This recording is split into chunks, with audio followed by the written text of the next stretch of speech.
I think there are a few general things to be said. If you do an outcomes trial, you have to address the question that is important. You have to address a question in a way that the answer remains important 10 years after you came up with the question. Because these trials always take 10 years, maybe 8 sometimes, or 12, but so that's the first thing. Second thing, you need a good team of people. And if you were a young person who would want to go into IITs, I think the most important or the best advice that I can give you is go to a place where they know how to do clinical trials. And there are several good places for that in Europe. And you have to be able and willing to teamwork.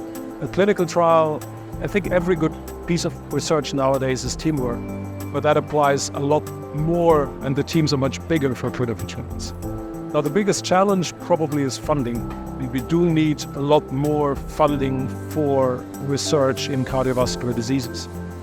Compared to other areas of medicine that have a lower burden of disease in the population, cardiovascular diseases are underfunded. And we definitely need more funding for the infrastructure that enables this research, but also for the specific trial. Find a place where you are in a good and supportive teamwork environment. Think about the big questions and look at interdisciplinary areas. And for those who want to go into clinical trials, try to identify questions that have a good pathophysiological rationale.